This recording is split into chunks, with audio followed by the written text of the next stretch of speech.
Well, hey, on today's show, we have the youth pastor and co-leader of the Next Generation Ministry at Lakewood Church in Houston, Texas. Come on, welcome to the show, DeVante Tidwell.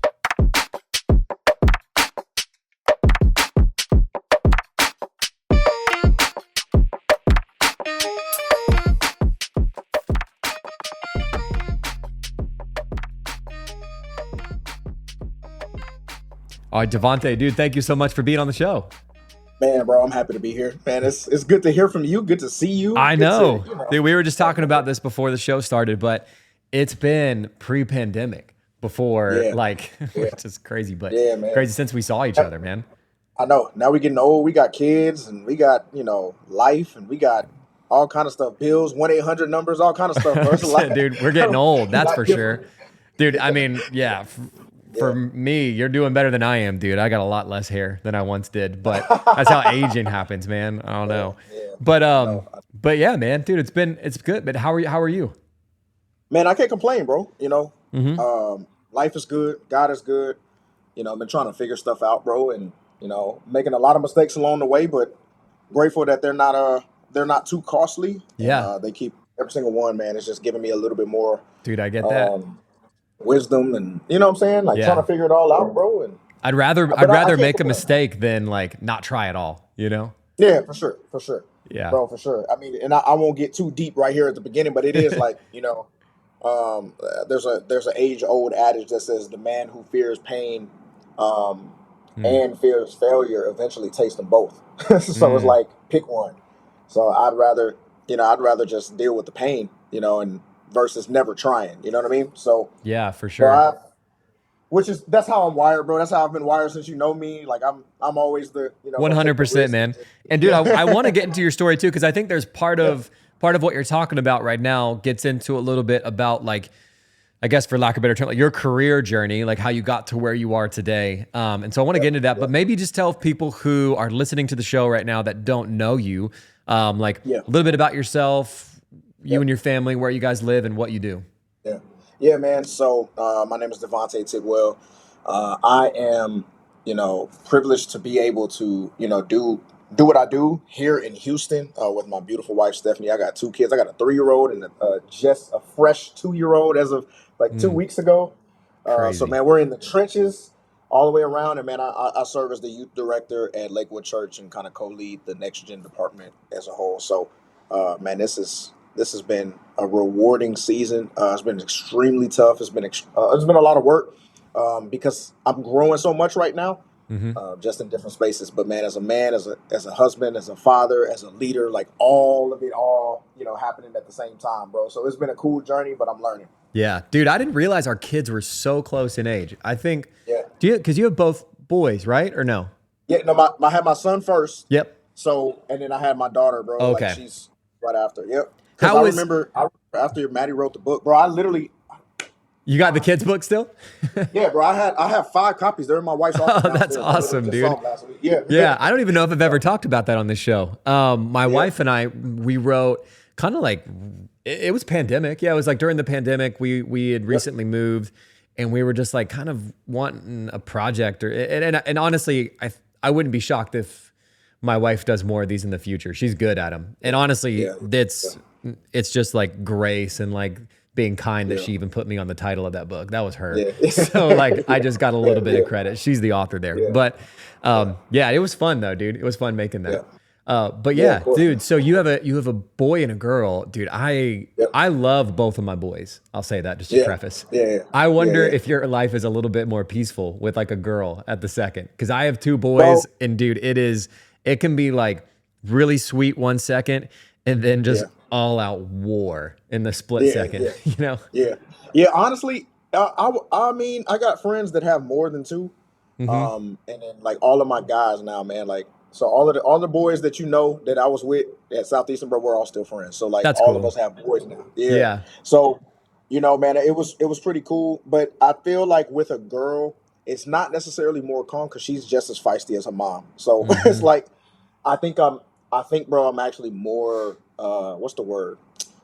Conscious and like worried because, I look at the difference between the two, right? I feel like I'm an example for my son on who to be. Yeah. but I'm an example for my daughter on who to be with. And Mm. that pressure is definitely different, bro, because, you know, I can take my son to the bathroom and teach him how to use the bathroom, right? But Yeah. like, it's totally different. Like when I'm now, it makes me more conscious of, man, how am I treating mom?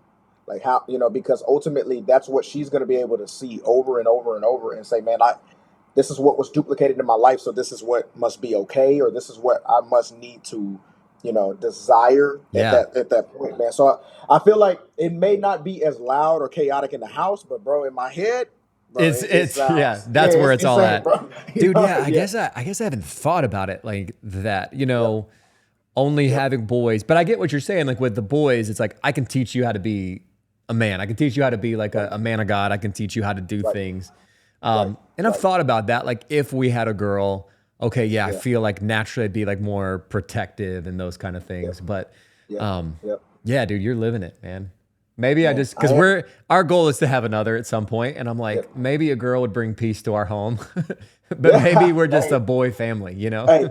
Yeah, yeah. Maybe. I guess we'll find out. I Yeah, guess we'll we'll see. find out. Yeah, Well, yeah. as we've said this a couple times already, so just to give people clarity, you and I went to Southeastern University together. That's where we first met. Yes, sir. So I want to get into a little bit of your story too. Okay. Maybe I mean I know like we'll jump around and we don't have to relive every single piece of it, but like Yeah. coming to Southeastern, that was like obviously, I mean, maybe you correct me too. That the goal Yeah. in mind was, hey, I want to go somewhere that's going to prepare me for ministry, right? Right. Right.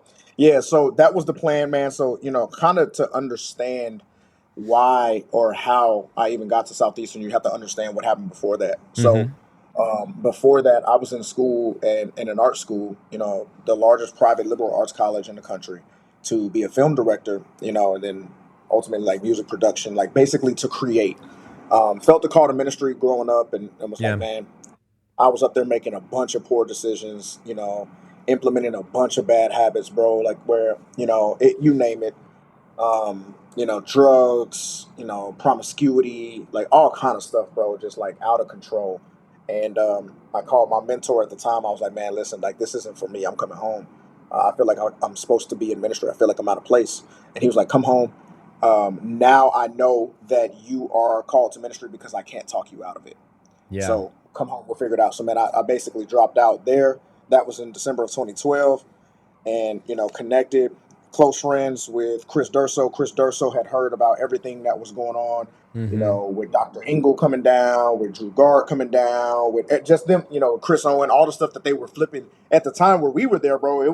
It's not nearly what it is now, like Yeah, it's dude, yeah, it's like I was there a couple yeah, of weeks ago and I was like, dude, these buildings they got yeah, like yeah, I don't know if it's a Five Guys or they got like a burger joint on campus. Like they have a lot of yeah. stuff, dude. Yeah, We did yeah, yeah, not yeah, have man. It that. was no, not even close, bro. Like Yeah. we were lifting weights for fun, like you know what I mean. Like we were Yeah, doing all kind of 100%, crazy dude. And shit. we were Like, lifting weights in like upstairs in like an old yeah, closet.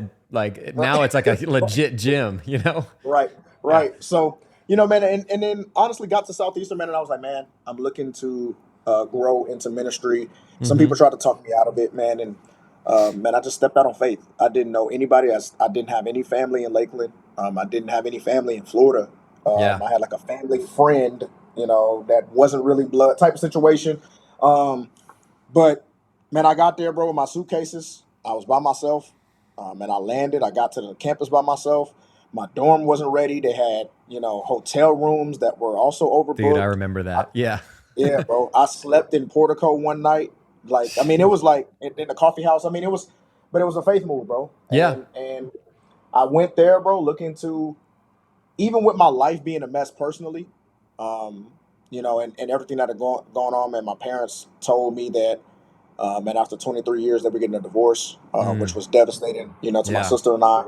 My childhood friend got into a car accident, was paralyzed from the neck down, they ended up passing. So this was all like, in the same time frame, bro. So, when I got to Southeastern, a lot of the stuff, I love the grace of God, bro, because he carries you and he covers the gaps, because the way that I am and the way that I was then, I shouldn't be where I'm at because Yeah. of man, just how much, like, it's not like all of that just disappeared. It's not like, Hmm. everything in my personal world got better because I got on Southeastern's campus. Yeah. So, Well, what's unique yeah, about that is literally thinking about this as you said that, your and I's story in some ways is very similar. right, right, Not to go too deep into it, but like similar thing for me, I kind of out of high school felt the call to ministry yep, and still like, and that's the unique thing that I kind of want to get at too, especially for people listening, whether you feel the call to yeah, ministry or not, or you just feel like you're a godly right, person. right, Like I felt the call to ministry, and then maybe just like you, I yeah, still was, dealing in drugs and doing stuff yeah, like that and things that I just yep, shouldn't have been. yep, And yep, like I look back on it and it's like, even though I knew I felt the call to ministry, I didn't have hmm the discipline for ministry yet. hmm And hmm what's unfortunate is that like that's not something that really necessarily like goes away. Like you have to keep that discipline. Like I think that's why unfortunately sometimes we can see um, guys who actually do get into ministry later on down the right, road and then make poor right, choices that have them right, exited or have them, fired from their church is right, because maybe the discipline wasn't there. And yeah, I do think it's things like that. And we can get into this, like what builds yeah, for discipline, sure, but like, I think it's faith steps like that. yeah, For me, yeah, I felt the call to ministry and I did nothing about it. I stayed local and I was like, I hmm mean, in some ways I did. I was still serving my church, but like hmm I hmm was smoking weed on Saturday night and playing yeah, guitar yeah, on Sunday morning in the church. So I right, wasn't really that faithful. You know what I mean? right, right, right, right, right, right, But yeah, like it took me saying, "Hey, I got to do. If I'm going to do it, I got to do it." And I, yeah, packed up my stuff, knew nobody in Florida, right, nobody in right, Lakeland, right, right, and moved to Southeastern to right. really go for it. Yeah, yeah. So, man, and with that being said, bro, like, let me take a moment and pause before talking more about me and just say thank you because Hmm. what people don't know is how you played the role of a big brother to a lot of people. There, and whether or not you Thanks, still man. have proximity to those spaces and those people, bro. Like, it was instrumental in my life. Like, my memory's not short, bro. I don't forget people, and I don't Thanks, man. forget, what people have, done for me, man. And I can remember, bro, like trying to figure all of this stuff out and trying to see what this means. And man, how do you date like this? And how do you know what I mean? Like, how do I even move in this way now? It's totally different than the way that it was, when I'm out here, in the streets, for lack of a better term, Yeah. and you were helpful, bro. Like, I can remember late nights and stuff sitting at the Buttercup houses. I can remember, Dude, yeah. days taking rides and just like learning, man. So I just want to say thank you. But Yeah, I um, appreciate it, man. And honestly, in the yeah, moment, like I'm very grateful to hear that too. yeah, It's funny because yeah, back then too, I didn't feel like I just felt like I was being a friend, you know? yeah, yeah, And so yeah, same thing, man, for you too. It's cool the relationship that we were able to build at that moment and where we are today. yeah, So, but you were saying, yeah. yeah, Yeah, yeah, no. So, man, and then to talk about discipline, bro. Like, God, it's always cliche to hear people talk about how God doesn't, call the qualified, and He, qualifies the call, and that's hmm that's great. But the honest truth is, bro, God's timing is perfect, but it's not always preferable. Like, it's not always preferential. Like, it's not like what I always desire. It's not always so. Like, when he'll call you at a time where it doesn't make sense. yeah, Like, God, but I got this going on, and I just had that going on, and I just had a pregnancy scare over here, and I'm dealing with this, and you know what I mean? Like, yeah, it's just being real and being transparent. Like, life happens, for those of us that didn't necessarily grow up in a space where it was, roses and rainbows and sheltered and protected from the world. And, you know, and some of us have experienced life and come from a different background. hmm And, it's tough to switch that off. And God is still like, yeah, but I chose you anyway. So when yeah, I got to Southeastern, bro, like a lot of the stuff that I was learning, it was like I had to build the plane as I was flying it, hmm. because everybody there is gifted. You know what I mean? Yeah. Everybody's there is gifted at something, bro. Like, if you're not a gifted worship leader, you're a gifted preacher. If you're not a good So gifted true, preacher, dude. Yeah. I mean, you're gifted at something, Especially bro. not to, I mean, I'm a little less connected than I was then, obviously being a student, but dude, at the Hmm. time, I know exactly what you mean, dude. Because honestly, Yeah, we came in, I think we were maybe 1 or 2 years apart, like when we actually moved to Southeastern or just right. moved to college in general. But like, I remember the same feeling of being Yeah, like, man, these people are light years yeah, ahead of me. yeah, Like yeah, yeah, in class, the professors being like, quote this scripture. And I'm like, dude, I Yeah. have zero clue, you know? Right. But I came from similar, it's interesting. I'm not sure if this was your upbringing or not, but like my upbringing wasn't bad. Like I'd say that to anybody. It was just, as far as like church is concerned, it was a very stereotypical like Southern upbringing in the sense of like the Bible Belt, whereas Right. church is less of a, I don't know, at the time it was just more of a checklist, being honest. You know, like that's kind of how I always saw it growing up was we just do this on Sundays and then afterwards we get to go out to eat, you know? Yeah, that was rather it. That was than it. like any sort of relationship or any sort of thing after that. Nah, and I mean, not even really like leadership development or discipleship. No, there was none of that. Stuff like that. Well, dude, Yeah, I wasn't no. thinking about it other than that hour on Sunday. That was the only time I Right. thought about it. Yeah. Exactly. So, and then most of that time, bro, like, you know, because I grew up, bro, in a space where we were still attending a mega church. But, bro, most of that time, like, again, it was the same thing. Like, I was just so intrigued by, you know, the next woman, you know, or the next, you know what I mean? At that, you know, as a teenager, like the next girl, right? Sure. Yeah. Like, man, like, there's so many different people from all over the world. Oh, my gosh. Like, who, you know, that, you know, but, bro, like, you know, so I get to Southeastern, man, and God, like, confirms this call. And I have no discipline for it, bro. I have no understanding.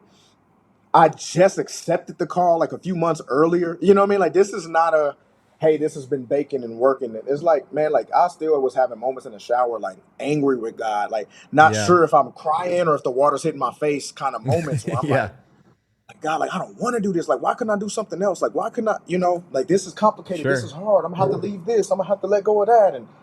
And he was like, no, I called you anyway.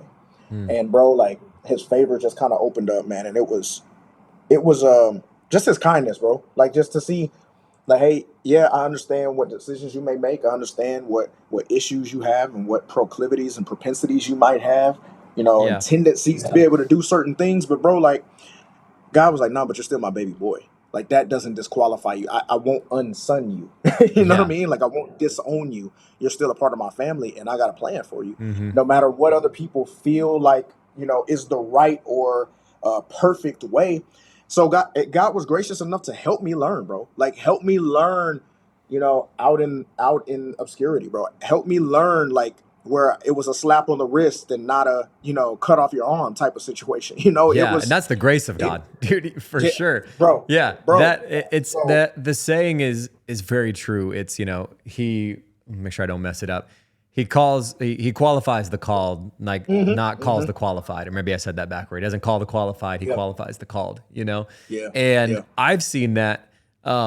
You know, in my own life too. I've seen that in my own life and in seasons that I've been able to be a part of. And then people I've known too, where I'm like, dude, that guy was crazy, you know, and what he's able to, and what God's using him to do now, is miraculous, dude. And I also, I mean, I could go on that forever, but I see that in you as well. Like it's cool to know your story, have been a part of it for that time while we were in college together. And then also have followed the journey for you and for Stephanie and for your family there as you've moved forward. And one thing that I'd love to get into, because I think this is like for lack of a better term, the middle part of where like after college and before you find yourself at Lakewood Church, which we can talk about later, is I think one of the coolest parts of your story to me, because a lot of people would not do what you did.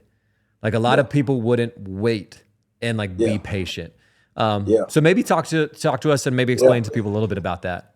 Yeah, man. So I always feel weird telling that part of the story just because I you know, my heart is never to come across as arrogant.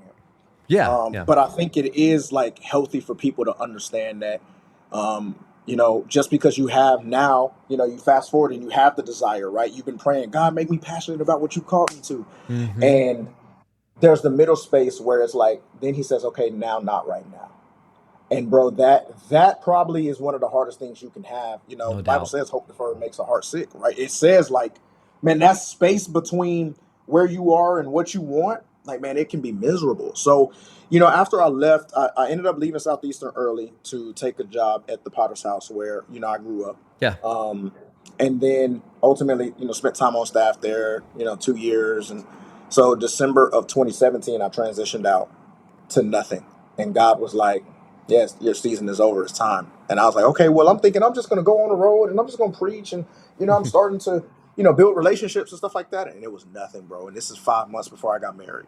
Yeah. So no money, no real plan. That's how you want to I'm feel working going for into marriage, right? 100%. Bro. Yeah. Like I did Uber, bro. I was working for a beer company, bro. I was like, delivering kegs, dropping them on my foot. Yeah. They're like 160 pounds each. I mean, bro, I'm doing like manual labor. I'm late to work because I got to stretch, like, all kind of stuff, bro. Like, so, I'm in a space where now I'm like, man, I get further down the road and God opens up some other doors where I work for some great companies in corporate spaces. Had nothing to do with ministry, Yeah. but it never left me. And in the middle, so, man, all of these different search firms and different friends, and God has afforded me some cool relationships. And people are like, "Oh, they put your name here, and they put your name in that, and oh, would you interview here, or oh, would you entertain this?" Mm-hmm. And bro, I think before we got to Lakewood, Stephanie and I interviewed for some even visited. Man, I think that number ended up being 14 different roles Sheesh. that just Yeah. that never felt right. It wasn't about the size of it. It was large churches. It was smaller churches. It was Mm-hmm. plants. It was, different parts of the country. And it was like, man, like this, just nothing feels right. And I have to be patient enough, bro. And that's where the discipline and stuff set in, where it's like, I got to be patient enough to go when God says go. But faith is not always about going. Yeah. Faith sometimes is about staying. Mm-hmm. And sometimes, bro, like it takes just as much faith to leave when God tells you to go as it does for you to stay when God tells you to stay. Like, man, I'm like, God, but the opportunities look like it's out there and I could be on this side Yeah. here, and in 3 years I can do that. And bro, we had to wait, and we had to wait for Mm-hmm. years. And then it's funny because, that time, bro, like, there were so many moments. I mean, we talked on the phone in that time, bro, where it was Yeah. just hurtful, where it's like, man, I don't know. Like, I feel like this could be it. And man, but I Mm-hmm. can't sustain my family like this. And it was just like, man, you got to trust God. And the suckiest part, bro, about it all is you don't like to hear cliches in the middle of those moments, bro. It's like everybody has a cliche that To actually give is you, truth. yeah. Yeah, but it's truth. But Yeah. you don't want to hear it. It's like, bro, like I don't want to hear that, bro. It's like, I know I got to trust in God. I've been trusted. Like, I know Yeah. you got to wait on the Lord. His timing is perfect. I've been waiting. Like, what time is it? It is the worst, but cliches are cliches for a reason. They've Exactly, been said bro, enough exactly. because it's true, dude. But what you're saying is so spot on. Like it, Yeah. I even would maybe dare to say, like, I think it's a little extra measure of faith too, to like say no to something that you feel like you really want, like for, and we can kind of, even in this conversation, it's like you can expand outside of ministry. It's like, if you want a high level job in the corporate world, if you want to, get into politics or whatever the case may be, and you see, just because a door opens doesn't mean it's the right door. Exactly. There was a season where my wife, Madeline, and I were looking for a little while for kind of what was the next door for us to step into. And we both did some interviews, and like the one that stands out to me was Madeline got offered a job for a church that we were both like kind of excited about. Like we were both pumped. We visited, we went there to a service. We were like, this is awesome. And we came back and we both prayed separately. And dude, I don't know. I will say this. Like, I love my wife because I think she's a little bit more faith-filled than I am. Like I'm a guy of faith, but I think she's stronger than I am. But I was like, I felt good. I was like, cool. And she came to me and she's like, I don't feel it. I feel like I'm supposed to say no. And I was like, what? I was like, you can't, like where we live, like all that stuff. She's like, I just feel it. I was like, okay, well, you like, this is the job's for you. It's like, you've got to make the decision. And luckily she made that decision. She said no. And I think it was 3 months later that job didn't exist because one of the people like it was a whole thing, but it's like we would have moved somewhere for a job that didn't exist anymore. Man. And so it was just a moment to see, okay, as faithful as it was, and it was like, I don't understand why.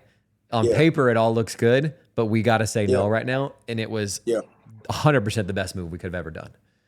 Bro, and I'm so glad you said that, bro, because it was we went through a similar situation.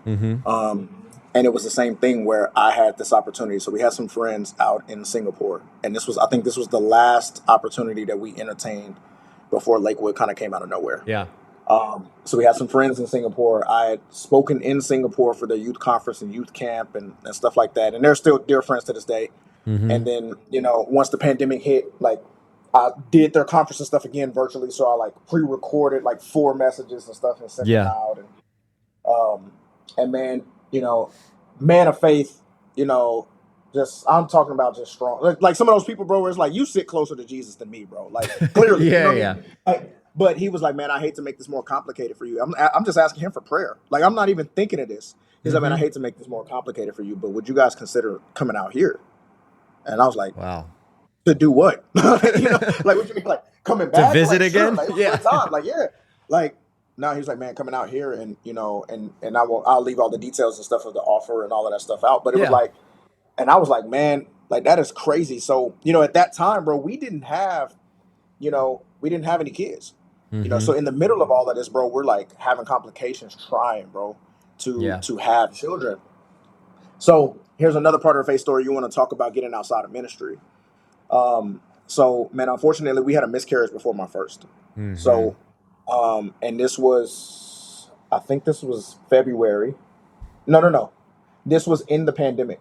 So, everything was chaos at that point, bro. So it was like, it was just brutal. So, that happens and, they give us this offer, we're praying about it, trying to figure it all out, goes around and the doctors tell us that we have a very slim chance of getting pregnant on our own. We would need help, So, bro, we pray about that, go in the day that we're supposed to go get like the first part of all this testing and all this stuff for treatment. Yeah. Stephanie finds out she's pregnant that morning. So we're on the Zoom call with the doctor and we say, hey, like, I don't know what this means, but I know that we said we had like a very slim chance, but man, these tests say that she's pregnant. He said, scratch everything, bring her in right now. We're going to do blood work. And bro, that was my son. So she was pregnant with my son, Ty. Yeah. So had we just moved because we loved going to Singapore, we loved being in that space, we loved the people that are out there, bro, like we would have now been out of the country, with obviously some very extensive like permits and all kinds of stuff, bro. And now talk about being pregnant. Now talk about like, mid-pandemic. Now talk about like now it's not mom and dad can come, or moms and moms or my sister and stuff can come down the road a few hours or even, a few minutes.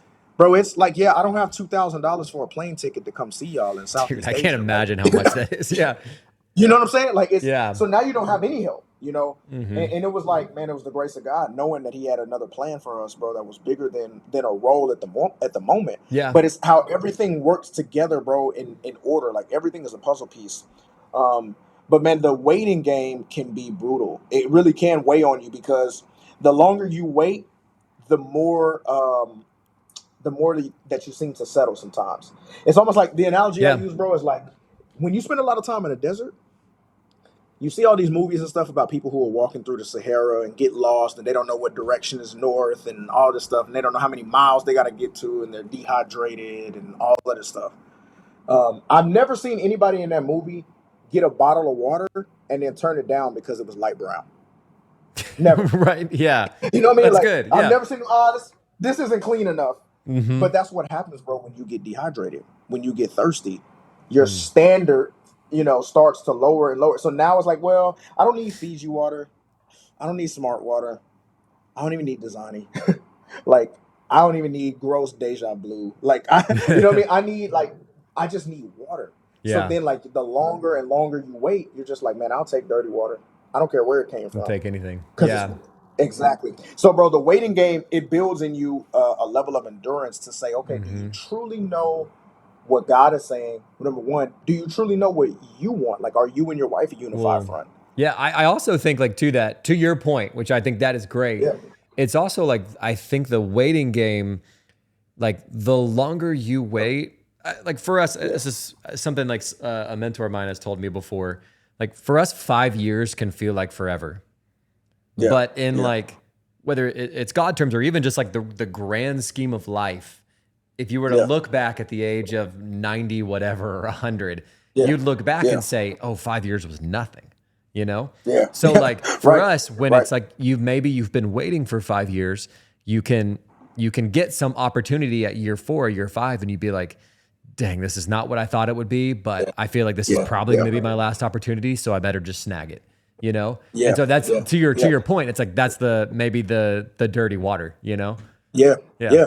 And so, man, and you settle for something subpar, Mm-hmm. or even if it's not subpar, you just settle for something that's not for you, for the sake of feeling like you're trying to find a stopgap to feel fulfilled on the inside. Hmm. And honestly, it's not going to fulfill you long term. It'll be like, man, you got it, but then you'll do stuff in it that's, beneath you. You'll have behaviors and stuff to maintain it that's beneath you. You'll go out of your way. You'll do things you said you never were going to do. And this isn't even just immoral stuff, bro. This is just standard, leadership stuff. It's like, man, like I swore I wasn't going to give up, 4 nights a week from my family. Yeah. And then it's because now you're there and now you don't want to lose the opportunity because something in you is insecure. You say, Mhm. oh, well, it's not that bad. They get my weekends. And Yeah. then you get, what I'm saying? Then you look up and it's over and over and over. And then slowly but surely, then that's when you see burnout. And it doesn't have to do anything with being immoral. Now, unfortunately, sometimes that is what comes out of it. But at the same time, bro, it's like, what standard do you create? And then you get everybody used to a version of you that you don't even like. And then when Yeah. it's time for you to shift for the things and the people that are most important, now you almost have to kind of leave a blood trail behind you because of, cutting off everybody else's expectations for what you set in place out of your own insecurity, So Yeah. I think, bro, and like I said, that's just the leadership stuff, bro. That's just and that applies to every role because it's Yeah. the hustle culture, the grinding, the climbing the corporate ladder, the let's get to the top. And it's like, wait, bro, if you would just be patient, you would get more out of now, instead of, less in the future Yeah, dude, because all you got is right now. I think to your point too, like even like we're talking about right now, like the waiting period as a grown man, as like a Yeah, man with like a yeah, wife and like kids and stuff like yeah, that. I also this literally just popped in my head too, like, and this actually is probably more pertaining to like a ministry type of role of which you and I both went to college yeah, for. I yeah, actually, and this may be personal opinion, so people are feel free to disagree with me, but like I actually think it may be like more beneficial for a young ministry student coming out of college to be more like strict and more like decisive about the church that they accept, like or just be yes, willing to like graduate and yeah, wait like a year or yep, two before you yeah, accept it. Like, because I remember that was kind of everybody's excitement of like, cool, like I got the job right out of college and right, you went to right, wherever for a church. And for me, unfortunately, I saw a lot of my friends do that and have negative experiences right. and come back and work in other jobs. And it's changed their perception, for Yeah, some of yeah, them. absolutely, And absolutely. yeah, I think it's the same thought, whether that like this doesn't just apply to grown man, married, wife, and kids. This applies Yeah, to like yeah, you being yeah, college age student. Like waiting yeah. is a good thing, Yes, absolutely. I don't know anything. I don't know anything, bro, where rushing gets you good results. Mm-hmm. I can't think of, like, I don't know anybody else that's been in a slow speed chase with the police. I don't know anybody that's been in a slow speed car accident. Like, oh, bro, like I was going 5 and they were going 7 and now my car is totaled. Like, like Yeah. it's just never happens. Like, so man, I can't think of anything where rushing gets you good results. And the sad part is, um, again, man, if we get internal, and I'm big on mental health, I'm big on Mm-hmm. that journey, which is a huge part of my story. But if we get internal and we say, man, where and why am I doing this? If you ask, why am I accepting this, bro? And I think the biggest thing is sometimes we don't have that answer. So what we do is we say, God, I'm going to do this. Again, this is any job, any Yeah. space, any relationship. We say, God, I'm going to do this. Do you sign off on it? Mm-hmm. And it's not like, God, what did you want? Because those are two very different things. It's like, hey, this is the decision I'm gonna make. This is the lane I'm going in. God bless it. Either way, I'm going. Yeah. But it's not. It's totally different than sitting there being quiet and saying, "All right, God, early in the morning, will I seek your face? Yeah. All right, God, well, let me get quiet. Let me pause. Let me sit down. No, not now. Okay. No, not her. Okay. No, Mm-hmm. not that city. Okay. No, not another one. Yeah, okay. No, don't go buy that. Like, so, and then you get really, really good. But the problem is too, bro, like we're not good at doing hard stuff. Yeah. Like the brain is so smart that it actually defaults to laziness. Hmm. It Yeah. defaults to, and we fear that. We fear being intentional because it takes an unconventional route Yeah. I versus get what you saying, hey, mean this is too. Because I think the lazier route is to just to say no, or just to not think about it, and to like, yeah, or just to do the easy thing where it's like, I don't got to ask God. I'm just going to like, this is the girl, or exactly, this is the job, or exactly, whatever. exactly, exactly. Oh man, I'd be curious. Well, I had a thought. It'll come back to me at some point. But Sure, sure, how long sure. was that period for you? Just out of curiosity, because I know you said like Yeah, 2017 you stepped out. When did you actually yeah, step into where you are today at Lakewood? yeah. So that was a full 3 year period, going on Okay. four, Yeah. of just like no ministry. I was just serving at my church. Mm-hmm. Um, I literally like no staff role, wasn't on payroll. I was just serving. Yeah. And man, the cool thing, bro, is my spiritual father. We were serving at his church, so my spiritual father slash mentor slash big homie slash OG slash all of that. Mm-hmm. Tim Ross had planted a church called Embassy City in Irving, Texas, and so we were serving there. And then Stephanie ended up becoming one of the children's pastors, and that was a season again where it was like it almost felt like God was like watching. It's like, Yeah. Yeah. okay, your wife is technically ordained before you are. Mm-hmm. Your wife has a pastoral role before you do. Will that bother you? And I was like, never. And every single time I let it be, hey, babe, this is your time to serve. This is your time to shine. Whatever you need, I'm here to hold you up. Yeah. And so then again, bro, it was like, what can I put my hands to in the meantime, bro? And I think, man, like it's not even just a man thing, Alec. Like I wish more young people, like I wish more 17 going into seniors, seniors going into freshman year of college would hear this, and it's like you're not missing anything. Like just like I could just boil it all down to saying like don't we don't go down that road. You're not missing anything. Like that Yeah. party and doing those drugs and drinking and walking in promiscuity and making poor decisions with your body and like you're not missing anything. Mm. You're not missing anything right now that you're gonna say, man, I really wish that I would have checked off this box and checked off that box. Take it from somebody who already been there, done that. And it's like we have Yeah. more like just And I'd say wait, just for slow you and down, I, wait. as being people who've made poor Yeah, decisions in our past, it's like I don't love any of that. Like now, as a 32-year-old man, like I will right. never forget Yeah, the day that like my this and this like I'll never forget yeah, the day that like my wife and I had to have that conversation that like yeah. she wasn't going to be my first. You know what I mean? Right, And right. that was like, ugh, that felt Yeah, awful. yeah, Like, and yeah, I should never have to forget that, because it's yeah. like obviously a decision that I made, and I wish, Right. and maybe like that's the thing that will help me to be able to better raise my boys. But Yeah, like, it's like, you don't want that. That's what I'd love to tell young people. yeah. It's like, you Right, don't, that's right. not like a thing you should look forward to trying to have that conversation. Nah, I do nah. remember what I was going to say from earlier, because I do think this is Sure, helpful. sure. Obviously, like in the waiting period, like step one is obviously talk to God. Right. Like have that Yeah, conversation. Like ask Him, hey, is this right or wrong? yeah, Because that's what my yeah, wife did in that moment, that story we shared about, and yeah, I'm thankful that she did. But step two, yeah, I do think that like God puts people in your life for a reason. And so yeah. maybe how do you, I mean, I know I have thoughts on it too, but like how do you determine like, okay, I'm not just going to tell 50 people and see all the Yeah. different like ideas that I get from 50 different people. How do you determine Right. the people that actually have like a levity and an actual voice in your life, you know? Yeah, so that's good, man. That's a great question. It was funny because I kind of take this mentality from a few different perspectives, right? I think that you can either be really good at 10 things or you can be great at three, right? Hmm. And I think it's the same thing with having people speak in your life. Yeah. I think everybody needs somebody in their life that has gone further down the road than them. Um, get somebody who's where you want to be, of course. The next one is get somebody who's in a completely different sphere. and has a completely different group of experiences, upbringing, stuff like that.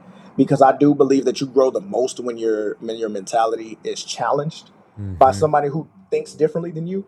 Um, and man, honestly, you can start with those two, and then that person. Then you obviously your significant other being the third, and like that's enough. Yeah. Where it's like you got friends and you got peers, and you can always bump stuff off of them. Like you can learn from everybody. But I think like when you really those conversations you're sitting down 2 hours with over dinner, like, and the whole conversation is centered around one decision or one topic. Like I think you really only need about 2 to 3 of those people. For sure. Um, yeah, Yeah. so I think the way that you pick them is obviously somebody that may be where you want to be, and then somebody who's just successful in their own lane, dominating in their own lane, but just a completely different school of thought, different background, demographic, all of it, because it's going to give you a set of experiences. But also, I don't know about you, but I don't like my steak seasoned with just salt. Like, Yeah. like I like a little bit more flavor. Like I don't want just one thing and we just go. Like I want a little Hmm. paprika on there, you know what I'm saying? I want a dry rub. I Mix it want it to up. sit Yeah. for a while. I want it to brine, like, so all of those things and all of those experiences from other Hmm. people, bro, add that flavor to you. For sure. Because I Yeah. think the waiting space is intentional Hmm. to, I think we have to fall in love with preparation, bro, like for whatever is next. And having those voices is a part of that preparation. What are you doing in that time is a part of that preparation. When nobody's watching, when nobody's there, that's all a part of that waiting season where it doesn't just feel like you're being lazy, you're sitting on your hands. You should be doing something, even if it's not that thing, 100%. Yeah. And So, and something that you can be preparing for is developing those type of people in your life, you know? yes. Like I agree. I think that the times that I've been the most confused about a decision is when I talk to everybody about it, you know? Yeah. Like Yeah. I felt maybe one way and then I was like, okay, this feels Yeah. good. And then I'd talk to Yeah. 50 people about it and I'd be like, I have zero idea what I should do right Yeah. now, you know? Yeah. Yeah. Yeah. Yeah. But I do feel like, I've gotten better about that in life over the past years or so is I have like you said, I have like three, maybe four people that Yeah. I would talk to about like big life decisions. And Yeah. and I'll weigh their and obviously I think my wife has one of the strongest ones, you know. Right. Right. But just to have that where it's like, okay, I'm not like from people that are at places in their life, whether it's ministry or business or whatever the case is, that I would love to be someday. And it's like, man, I Yeah. see Yeah. like success and favor over their life, not just somebody Yeah. who's like a buddy of mine who's like at the Yeah. same lane of me. Like I may love him, Right. but I'm Right. not seeking like future advice from him, you know? Yeah. Yeah. Yeah, Yeah. Yeah. Yeah. Because you're all trying to figure it out. But I think exactly. there Yeah. is. I think, man, you eat the fish and you spit out the bones. With what you do have, because somebody may be listening right now and say, "Man, I don't have access to any of those kind of people right now." Hmm. Then I would say, yes, you do. Even though you feel like you don't. Man, the amount of access that people have via social media, through online courses. I mean, talk about preparation in the waiting season. Like Yeah. all of that stuff matters, man. I mean, I was writing sermons that I was never preaching. You know, Hmm. I was, talking to people. I was watching. I was traveling with my mentor, and I'm holding his book. I'm holding his Bible. I'm holding his bag. I'm just walking with. Just watching how he interacts with others. Yeah. You know, but at the same time, like, man, you can pay now, which wasn't available. Like even when we were in school, bro. Like you can pay $39.99, like, and have a full like online course subscription and become an expert in just about anything. Like Dude, in yeah, you in could save 18 so months. much money. Yeah. Yeah, You could do bro. So Theos U and be exactly like all the exactly. stuff we learned. Yeah. Exactly. And now you don't have to sit in a class. Never mind. Don't worry Yeah. about it. In an We can Old step Testament back. class. But Yeah, but yeah, I get what you're saying, dude. It's cool to see like what's available now. And I do hope yeah, like these kind of conversations are benefiting people who are listening. Cause that's obviously something I'd love from this podcast. I've had, yeah, pastors, business leaders, friends, whatever, like all kinds of yeah, different people. And I think the goal is that whatever is on your life that people can listen and learn a little bit from it and potentially like implement that into theirs. right, Um, right, so I'd love to kind of moving forward a little bit here, like being at yeah, Lakewood Church, which yeah, is, as many people may or may not know, a really large yeah, church there in Houston, Texas. Pastor Joel yeah, Osteen yeah, has been like obviously a very influential pastor for many years, books and yeah, all that kind of stuff. Yeah. I'd love to know like two things, and I'll just set you up and we can discuss it. Like one is Yeah. like I'd love to know what it's like, obviously, for you being at a church of just that magnitude, I guess I should say. Like Yeah. Yeah. for what you guys do. Obviously, like I think that church started in what, the 50s? Is that right? Yep. Okay, Yep. so started back in the Yep. 50s, and it's probably a Yep. lot different today than it was in the 50s. Yeah. Yeah. But Yeah. Yeah. Yeah. so being at that place now, and then I think with that, obviously size and eyes on you and stuff like that, there's so much attention that gets drawn to a church Yeah. like that, or any Yeah. organization. Sometimes it's like good or bad, right? You can Yeah. get all Yeah. the Yep. greatest love, and you also could get all the biggest hate out there. And Yep. so how do you, Yep. I guess, how has that been, and how do you navigate that? Yeah, man. So, man, it's so funny because the cool thing about this church is the way that they handle stuff like that. I think Mm-hmm. that may be one of the most beautiful things around a lot of things. Like, first, let me say, and this is not to just gas anybody up. This is the honest to God truth. Pastor Joel Osteen is one of the best men I've ever been around in my life. Hmm. Um, he is one of the most disciplined, most kind, like full of faith. What you see on TV, what you hear on Sirius XM, what you've read in books, like that is literally who he is at all times. Like there's not a day off. There's not oh, he was just having a bad day this time. He's always that positive. He's always that uplifting. He's always speaking and decreeing and declaring and Yeah, that's encouraging. cool. And I mean, all kinds of stuff so again, and I learned so much from how he moves and how he operates and his attention to detail. I have stories for days, bro, that we could do a whole podcast on just Pastor Joel stories. Mm-hmm. That just would be mind blowing. I know one went viral the other day on Pastor Rich Wilkerson's podcast, and I think Pastor Dino Rizzo was talking about how going to Lakewood made him go into ministry. I mean, it's just a crazy. So Yeah. go check that out too. But I think I learned how this church continues to take the high road, bro. Hmm. Like just stuff behind the scenes that other people don't know. The way that they handle things, the way that I've seen them move when negative press has tried to manipulate a story and Yeah. different things. And it's like man, like there's like who are our people? And it's like, wait, I'm a part of our people. So man, it's made me learn to say, yeah, if the weapon of form, it'll be okay. Like I Mm-hmm. still choose to take the high road, and like being in a church at this magnitude, you would think that, oh well, it's a big church and this is the pinnacle of where you would get to, and it's like, man, we don't operate like that at all. Yeah. We do more of giving other people opportunities than other people realize. We do more of, I mean, people are mind blown when we talk about that. We're one of the only churches that has a special needs program that's now been duplicated, and it's in 110 organizations around the world. Like, That's awesome. because you would be surprised how many churches have children's spaces that aren't suitable for special needs children. It's like they can't operate in there. Families, and then those families feel overlooked, and it's like these are the people that we're going after, and that's just our heart, man. So Mm-hmm. it's challenged me to be a better man. It's made me be a better husband. It's made me think beyond now. Pastor is huge on believing big, praying bold prayers. Yeah. Writing the vision, making it plain, decreeing and declaring it, staying disciplined. Shutting off the voices in your mind that tell you can't, and getting in agreement with what God says. So, bro, like being here, and it has made me think legacy. Because there are not too many places and not too many churches, and the ones that have, we all know, but there are not too many churches that go from where they started in 1959 to when Pastor John passed in 1999 and Pastor Joel took over the church went up, not down. Yeah. Like there are not many times that you see, again, like succession plans, stay in the family and get better and go up, Right. like Right. in productivity and efficiency and community outreach and impact. But again, the ones that do, we all know. Like we Mm-hmm. know Pastor Judah Smith and how he's a seventh generation. We know Pastor Rich Wilkerson Jr. We know, like, the ones that do, we know of. So it's made me think of legacy. It's made me think of beyond, okay, God, what's my purpose here? But more of who can I impact long after I'm gone? Yeah. Again, thinking of legacy. How can I set up my kids?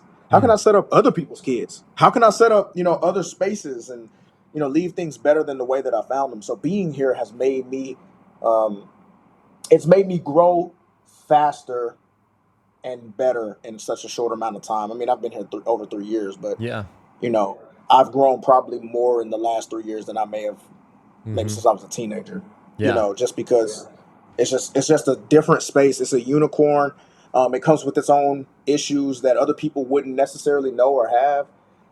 It comes sometimes, if I'm being honest, like it comes with its own level of loneliness because you feel like you have to really teach yourself and train yourself to grab and learn from everybody because everybody doesn't have a pastor that's getting criticized on the internet all the time for minor Hmm. stuff that may or like may not even be true. Like Yeah. or if it is true, they don't have context for what actually happened, so Well, they that's spin the part the of the thing I think story. was interesting too, what you said. Like, I love Yep. like how you put that, like taking the high road. I think all of us, like, no matter Yep. like how big or small you feel like your context is, we all Yep. have that understanding of what that means. Like, you Right. feel like you feel like, or you have been wronged, Yeah. and you Yep. decide, hey, I'm just not gonna do that. I'm just gonna take the high road. What's different Right. about your guys' situation versus maybe like mine is, mine could be like, I'm taking the high road from somebody who just like posted something about me or just said it, you know? Yeah. Yours could Yeah. be like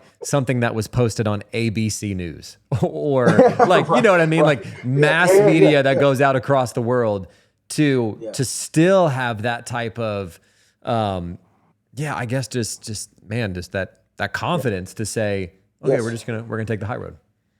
Yeah, and I think that's cool because I think, with Pastor Joel, it takes a certain level of fortitude Mm-hmm. to say, you know what, I understand that everybody's not going to like me. He said, man, I do what I'm called to do. I do what I'm good at, and I don't try to do anything else that I'm not or be anyone else that I'm not. And he tells this story. Man, it's so funny. Like I said, I got stories for days, but he tells Yeah. stories all the time about how when he first started preaching, that he literally would wear his dad's shoes Hmm. because he tried so long to be his father and thinking that that's what it needed, but then started to feel comfortable being himself and learning his own voice, his own way. Because if you listen to Pastor John and Pastor Joel, they're very different. Yeah. Even though it's a father and son, like the way that they deliver, the way that they communicate, but it's Mm-hmm. it's still so effective. Um, because what's on you is on you. When you have God's approval to do whatever it is, ministry or something else, like again, no, there's literally no weapon that can prosper. Like there's no weapon that can be formed that can actually prosper. There's no um, closed door that's going to block you from God's plan. Like it's all of it is going to redirect you into the right area, the right lane, the right trail. And if you just continue to stay faithful and have like your heart to say, man, I want to do what you want me to do. Yeah. That's all I got for you. Like I just want to do what you want me to do. It's like, man, it won't matter. The criticism is gonna come. And sometimes that same criticism is confirmation that you're doing the right thing. Like Hmm. it really is. And I've learned that. I've learned that where we watch it and we say, man, like, how's this and how's that? Or some of the most hurtful things that you would see, especially when you work for a pastor as kind as he is and as intentional as he is. It's like, man, like, but you don't know him. Like Yeah. you don't know. So all of us want to defend him. All of us are ready to fight. And he's having meetings like, guys, like, let's make sure that, we take the high road. We take the high road. We always take the high road. We always take the high That's road. So, awesome. yeah, That's it's awesome to hear, special. man. It's Yeah. special. Well, I'd love to hear too. I know we have a little bit of time left. I'd love to hear too, just you being the youth pastor there, like overseeing like some of the next generation ministry and all that. Yep. Obviously, I'd imagine, like, obviously for a large scope of people that are coming to your church and young people that are coming to your guys' church. What is maybe a best way to phrase this? What's like the thing that you are focusing on or noticing about like this generation that you're trying Yeah. to like help? You know what I mean? Yeah. Yeah. Man, I think the coolest thing, what's interesting is how we define the generation because now being in this youth pastor or youth director role, my high school students are the last class of Generation Z, but my junior high students are the first class of Generation Alpha, and they're Mm-hmm. totally different, bro. So it's like, they look at each other like, what are you doing? Like, why do you have that on? Like, why do you know? And it's just, I think this is probably the most challenging time. But what I've learned about both of them is they both prefer to find a way to be complete individuals. while still finding their purpose and their place, like finding their piece of the puzzle, but understanding I'm still a puzzle piece, you know? That's good. Yeah. So it's like, how can I fit a part of the big picture while not changing form or changing shape? Hmm. And I think the most effective people for this generation are showing them consistency. They're being there, they're being present.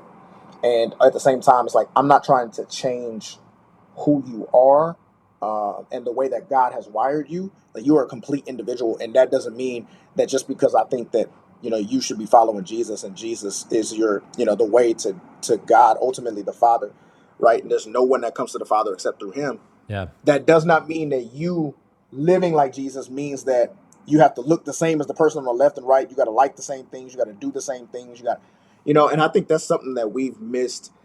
It feels like ages ago, bro, but I feel like that's something that even we've missed as millennials, because I can remember being in Southeastern and being like, man, I feel like a big fish in a small pond, like where Hmm. all of us are kind of big fish and we're all crowded in there. But like, I feel like everybody's starting to kind of look the same or feel the same or do the Yeah. I same get what you're things. saying. Yeah. You know what I mean? And it's like, Well, it's a I cool always felt mark to that see way. that like it's individuality, right? Like it's like being your own person is kind of what you're seeing. I think that Right. I love like I can be like a history nerd and I love that stuff. But I think that that's something that you haven't seen Yeah. probably our generation, but like even generations back from like the point in America where like cities started to like, the car was, more Right. mass produced and people were able to move out Right. into the suburbs and there was this ideal dream. It's like, hey, you just be a part of a corporation, you make money, you Yep. come home, you do this, and that's how you repeat. And you just be a part of Yeah.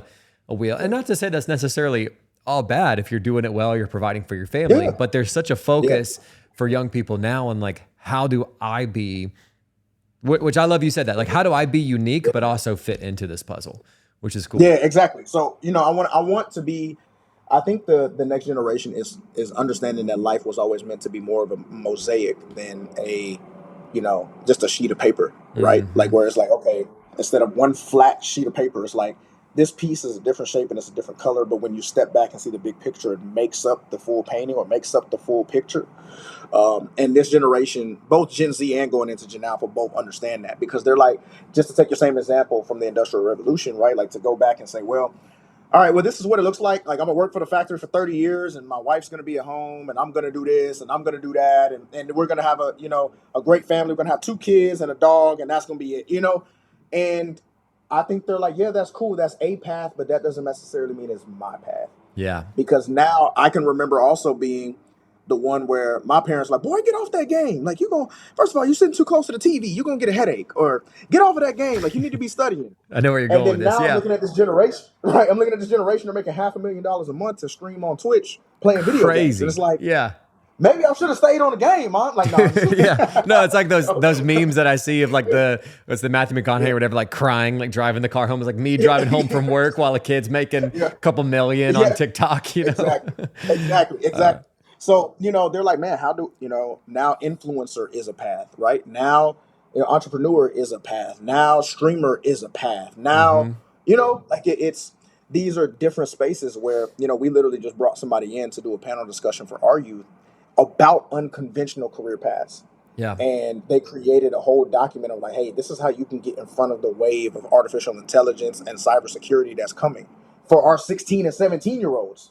Hmm. Because I was like, well, if I can provide that for them now, That's like, who, cool. who could they be at 18, 19? So I think that's what I understand most about this generation and what I'm seeing. It also comes with its challenges, because they're saying that they can define themselves as anything, which is a whole other issue. Yeah. Um, and then it changes. That's Yeah. the other side Like of that's the like, well, pendulum if you of don't it, like, right? Like that's right, the right. positive and then also the big swing over to the negative. Yeah. Right, right. So, I think that's what I see. But there's a lot of potential. Like, I haven't given up hope on the next generation or humanity at all. Hmm. I think that if these next two, Gen Z, Gen Alpha, if these two can get it right, they'll do more damage than the last 3 or 4 generations put together, and Yeah. just like in such a short amount of time, because of the rapid speed in which technology has become more efficient. Hmm. Um, but Yeah. that's a whole other topic. Well, dude, Yeah. I love that, man. What I love too about our friendship is, and just what I know about you is, I feel like from the moment we've met and like back at Southeastern and I've known you is like you are a man of your word. Like that's what I love. I feel like what you are about and what you say and what you are going to do is like you mean that. Like everything you're telling me about like what your goal is for like your students and all that. Like I can fully 100% believe that you are going to impact some lives there in Houston and beyond. And dude, it's just cool to see. It's cool to see where we were. Dude, almost 10 years ago. Actually, no, way more than 10 years ago. Because I graduated. So, dude, it's been way over 10 years. But dude, thank you so much. I want to honor your time too, and thank you so much for being on the show. But just before we go, with one more minute left, maybe like what's one encouraging thing you could leave our listeners with today before we head out? Yeah, man. Man, I think that my grandfather always told me that in this life, you only got your word and your last name. So make sure you do right by both. So, man, this is all you got.